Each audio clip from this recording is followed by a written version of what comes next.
Hey, how's it going, guys? I'm talking about the number one problem that contractors have writing their own content. I'm hanging out. It's after work. Just chilling. I was thinking about doing this live in the morning, but got a lot going on in the morning, so I'm just going to do it now. Knock it out.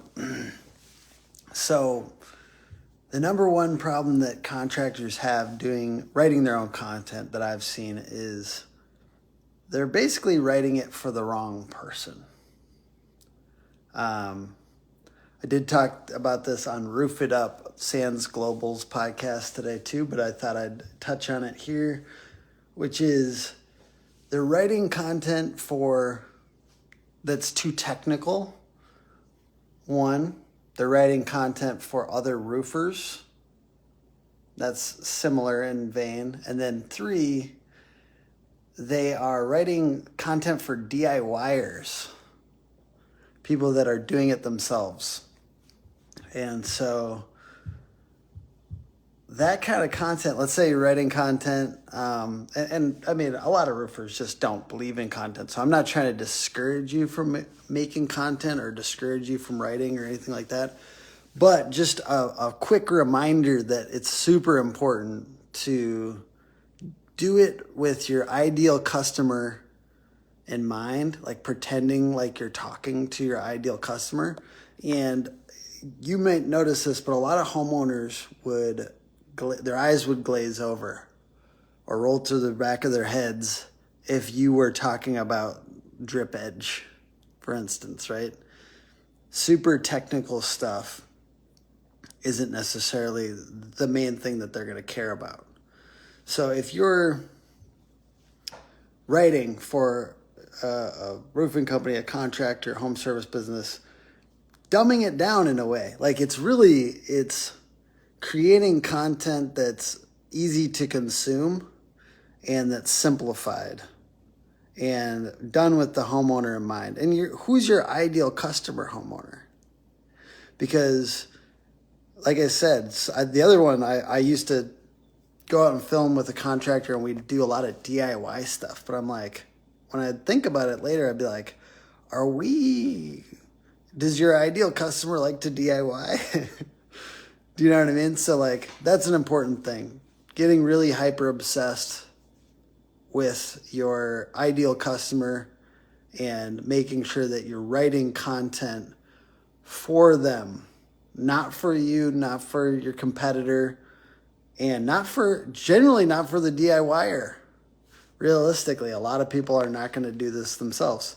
And so what is that, Actually, weirdly enough, it's often pricing.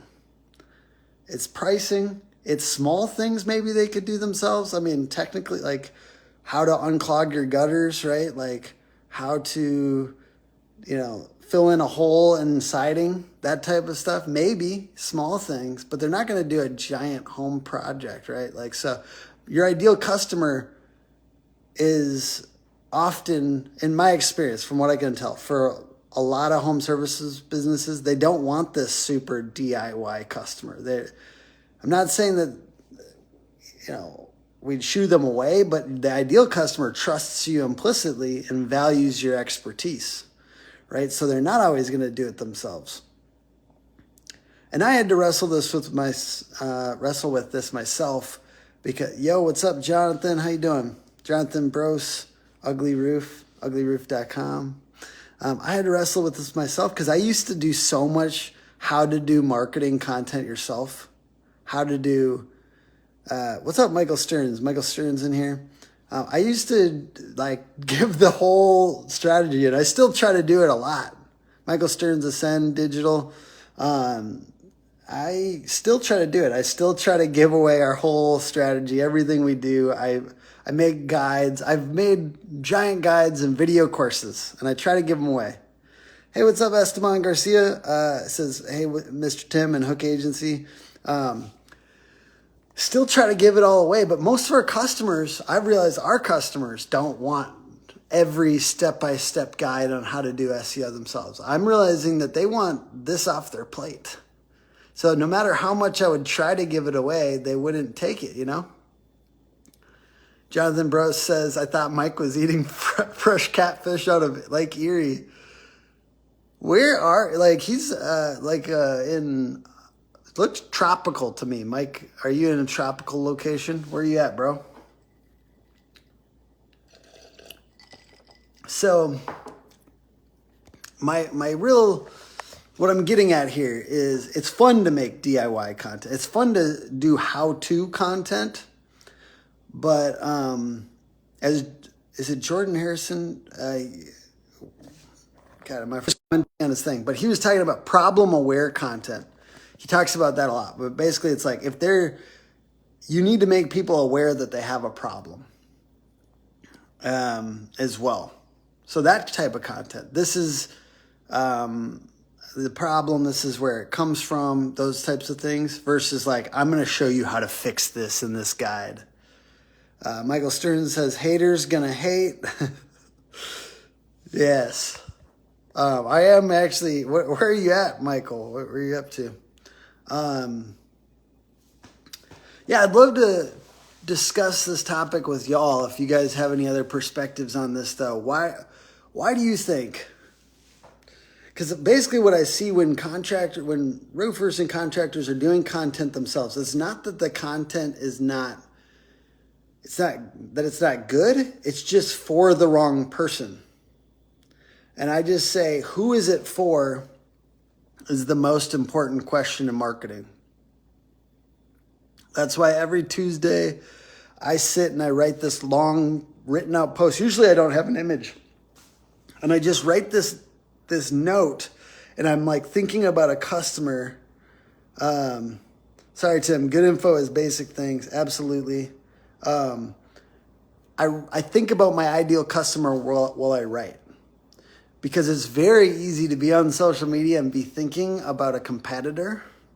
It's very easy to be on social and think about a sophisticated customer who wants to do it themselves when that's not your ideal customer. They're not sophisticated on what you do. They might be sophisticated. They might be a lawyer. They might be whatever, but they're not sophisticated on what you do. So you don't need to go do how-to content. Jonathan says content is for the consumer. Absolutely.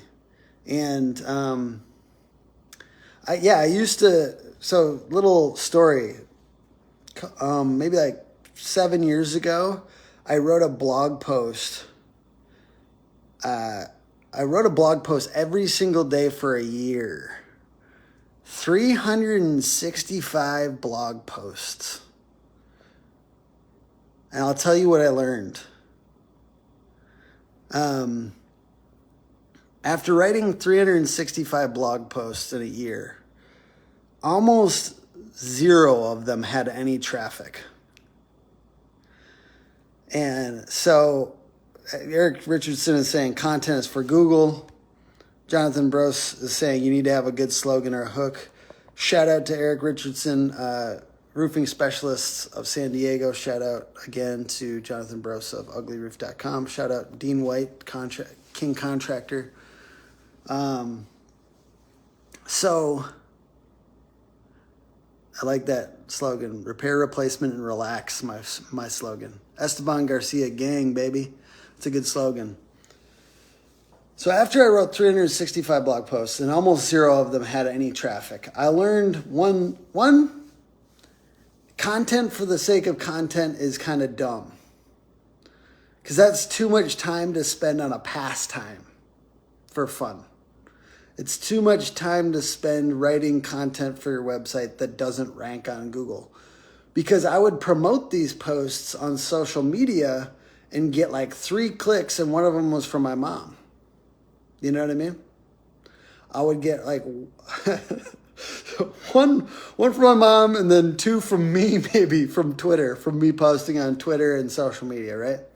So what I started to do, my first step in the right direction was writing longer posts with less of them. So I would find something that I knew people wanted on Google, and I would just sit there writing. Like every day, I'd add a post, a post's worth of content onto that blog. Dean White says, love the content, best in the biz. Eric Richardson, solar consumers read content. Roofing consumer needs a schema click because they need you now. Dean White says, at least your mom read them. Exactly. Yeah, I could see solar consumers reading more content. So I understand there's different industries and stuff like that. Jonathan Bros is saying, I was talking about social content is for the consumer. It's all about what is trending and what people are watching. Most people like to watch 5 categories. I like that. All good thoughts. Both of you are badasses. So the back and forth, consumer and Google, that's the hard game back and forth right here, because we need to make content for Google and for the consumer at the same time, which is tough. It's tough. I believe it needs to be for both people, or both Google and the consumer. That's what I believe. So I learned that writing content just for myself, in my own self-interest, like I wrote like a 3,000 word blog post about hand lettering, and it was for fun, and it was good because it was writing practice, but once again, very little. Esteban Garcia says, I'm an XXL shirt size. I like to hear that, bro. So if it's not for fun, and then I did start to get some traffic. I got my website clicks up to about 200 a day. I'm not going to read that out loud, John, but yes. Up to 200 clicks a day from writing about stuff that I liked, like hand lettering and color schemes and fonts. But they weren't my customer. I was writing for me. I was writing for the things that I wanted. I wanted font blog posts. I still get traffic for font blog posts. But on the other hand, it wasn't getting me one lead. No leads. 0 leads. So I had to move on. And I started to write blog posts for ideal customers. Or what I thought at the time. So I write technical content. I thought that was my ideal customer. I wrote like conversion rate optimization guide, right? I wrote bigger, longer guides about like lead generation and stuff like that. And still that's some of my strategy today, like how to get leads, etc. But at the same time, it still didn't drive leads in the way I wanted it to. Until I really got tighter on my ideal customer and started doing keyword research with everything I was doing. Without doing keyword research, I got up to 200 a day to my website. When I started doing keyword research and learning about link building, I doubled in like 3 to 6 months. So it took me 2 years to get to 200 people on my website. It took me 3 months to double it to 400. That's with keyword research and links, getting links to my website. And so if you are struggling with, you're writing a bunch of content, or you're putting content out, or you have people that on your team that are putting content out, or you have an agency putting out content out and it's not driving up traffic, then links are a big one, and keyword content strategy. Because basically I say you should put out content, but then people aren't hearing that back end thing that's like it's content plus keyword strategy and links. Keyword strategy and links. And an obsession with the ideal customer. Because if you're writing it for you or you're writing it for fun, it is not going to be that fun. Because if only 5 people are clicking through to that post, it's just not that fun anymore. Especially if you did it 365 days in a row. I promise you it's not fun. Jordan Harrison says, link building has always been a mystery to me. Once again, I feel like if I go into link building at this exact moment, I might turn off my ideal customer. Because Jordan, I love you and you're a smart guy, but I think my average customer actually doesn't care that much about link building. We handle it for you. That's what I want you to know. It's a really, really important. If you don't do it, your website won't rank, and we handle it for you. That's what I want to say. And I will try to go into it a little bit if that's who's on here, and let's do it. But just for the folks that are non-technical, getting links from around the web back to your website is really important for your Google ranking. You know what I mean? They have to be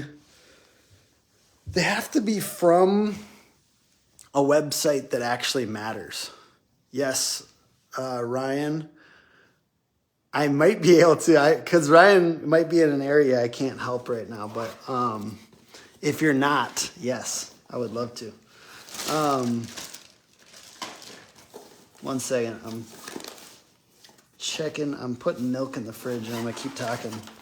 Talk amongst yourselves.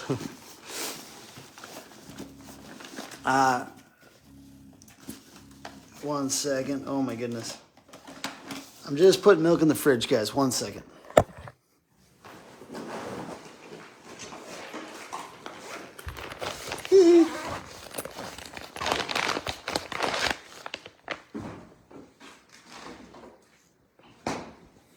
All right. Internal links. The pyramid needs each block to stand. As Esteban Garcia says, always love to learn from you, Tim. Thank you. So you need links from around the web back to your website from websites that matter. And there's ways to do it. And I'll tell you a few, even though I know it's going to turn off my ideal customer a little bit because it's boring and it's technical. But before we go into that, think about what Eric is saying here. Internal links. The pyramid needs each block to stand. What makes sense on a website is it's good structure, good technical structure on the back end of the website. Basically, think about a flow chart or a good accountability chart in your organization, a good accountability chart. And if you have the right structure in the different, like the services and the locations and the different components, then the links should flow through the site well.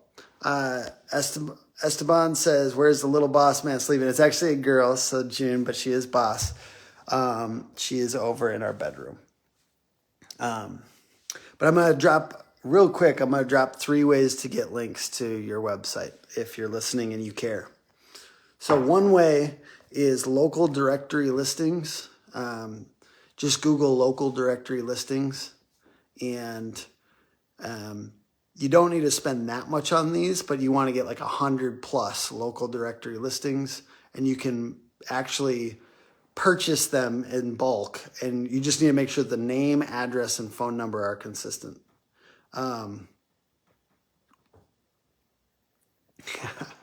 Eric Richardson says, please go on your roof and put a doll looking in the skylight and film your wife's reaction. That would terrify her. Another way to get links besides local directory listings, Google it, press release distribution. So you can essentially write up a press release, positions your ideal customer as a hero, but is a news type story that includes your business as part of the thing. Think about how a local news station would feature a roofing company. There's ice dams on roofs and how to handle them, right? And then you do the press release about ice dams in your area, and then you position your company in there. This person from this roofing company it says this, and give like some solution, and then make a press release, and you go to so I said local directory listings, Google that, and then press release distribution site. Jake Hofer says, such as local chamber of commerce, etc. Yes, absolutely. And those would be the best ones. Like if you're making them manually, just make sure that they're that they have the exact same name, address, and phone number. And then the last one, so I said local directory listings, press release distribution, and the last one is a little bit more advanced. Is a site called Haro, or Help a Reporter Out. So Help a Reporter Out, you can go pitch the media on this site, and it's like you can do the free version via email, but the paid version is awesome. It's like $100, but you essentially $100 a month, but then you can like really quickly pitch people, and you can save a whole profile on there. And it's basically reporters that are looking for sources. All of these ways are ways to get more links back to your website. Haro, press release distribution, local directory listings. And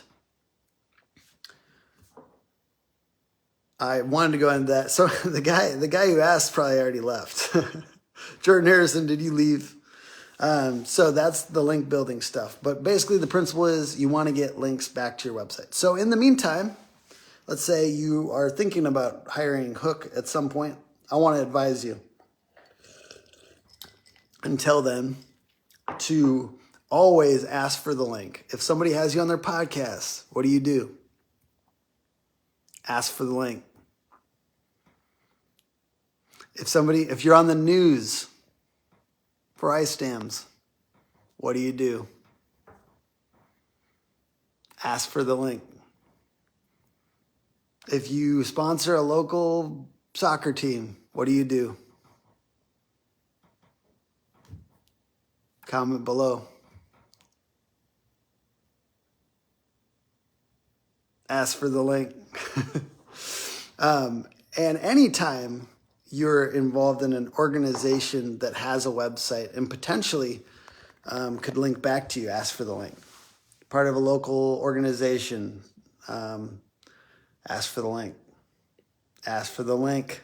Exactly. Ask for the link, baby. You guys are getting it. So a lot of you will have these opportunities to, you're out and about in the community. You're sponsoring things. You're on things. You're on a podcast. You're on the news or something like that. There's all these opportunities.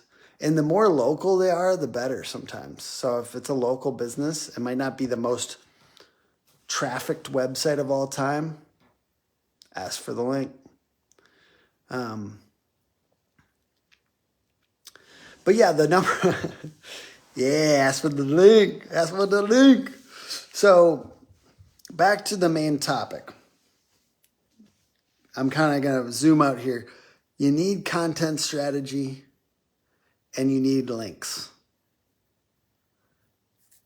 Content strategy, sorry, I meant to say keyword research. It goes together, but I just want you to be able to Google this.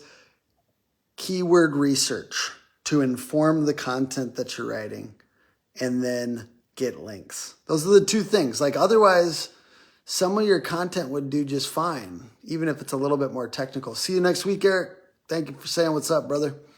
Some of your content would do just fine.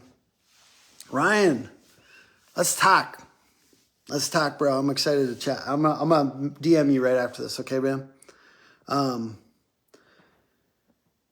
You got to get links, and you gotta, if you guys get into blogging or content, doing keyword research will make it more effective. And I just were going to review the points from earlier since I kind of went off into a different direction topic-wise. But the biggest things are we're creating content that's for us, for fun, which I've spent a lot of time. I've written a lot of content. I was saying I wrote blog posts for 365 days in a row. I thought that was going to help my business. It did help me learn a lot about writing, but it did not help my business much besides that. Andy, what's up, bro? Andy Neer. Appreciate you joining for a second, being on. So I learned a lot in that period. And I also realized that writing content that's like DIY or more technical to try to impress my fellow marketers did not affect my business very positively. So those are two mistakes. One, writing it for myself for fun, thinking that just any blog is going to help my business. It doesn't. Two, making very technical content that my ideal customer doesn't really care about, but perhaps people in my industry would care about. So that's a very common thing in roofing, I think. And just assuming that my customer is technical when they're not. My customer is usually not technical. Your customer is not usually technical. Otherwise, sometimes it's less likely to hire you. They'd be less likely to hire you. And then DIYers, like writing for DIYers or thinking that they're going to know everything. But instead, to me, the best thing is to do keyword research, to write content that's a little bit more basic, but really like either telling them about problems that they might have or the next step on little problems and stuff that's for non-technical people, getting obsessed with your ideal customer and creating content for them. And always bringing yourself back, even on social media, I think too, to just say, that's why I said I do every Tuesday, I do a blog or I do a post on Facebook that's like almost a letter to my ideal customer. And it's usually just text. And it just reminds me, I'm trying to talk to my ideal customer, not to everyone. Not to everyone. And to just bring it back. If we're marketing, you know what I mean? If we're marketing, let's write to our ideal customer. Esteban Garcia, keep it simple, stupid. KISS, that's what you're saying. Absolutely. Especially with content for our business. And another thing, I could go on about this forever. It's okay to say things twice. Most people didn't see it the last time you said it. And so it's okay to say things multiple times. I'm saying things multiple times on this live, but I'm trying to say it a new way. But the point is that most people aren't seeing it the last time you said it. So if you did a tip on Facebook about keeping your gutters clean last spring and you're scared to say it again, don't be. You don't need to reinvent the wheel every single time. Give the tip again. There's different people looking. Most people didn't see it the last time you said it. I am not an expert in short form video, but from what I see from experts in short form video, it seems like they say re-upload the best video, like re-upload it again and see how it does. So that's that same principle at work. Most people didn't see it the first time. Even if you got 100 likes on it the first time or something like that, or a lot more than that, most people didn't see it. So re-uploading it again would possibly help. By the way, for you guys watching this,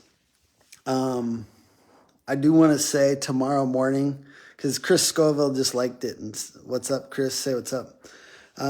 Our podcast is out tomorrow morning at 8 a.m. We're talking about roofing financing and how to offer it more, how to market it well, and the importance of offering financing. I think you guys, I hope you know Scoville from Facebook. If you don't, I don't know how you don't. He's all over the place. But I just want to shout out that podcast going out tomorrow at 8 a.m. Should be good on YouTube. The last one we put out, oh my God, I put it on Tuesday and it's like up to like 600 views already. And that's like a lot for us. Like, it's pretty crazy. So that's fun. If you guys haven't seen it, go check it out. It's Why Roofing Companies Fail. And it's an interesting combo. It's tough topic. Appreciate everyone saying what's up. If you want to chat, I'm gonna go say what's up to the person that I said I would say what's up in the DMs.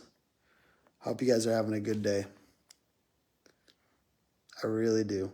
I wish the best for you. I'm grateful.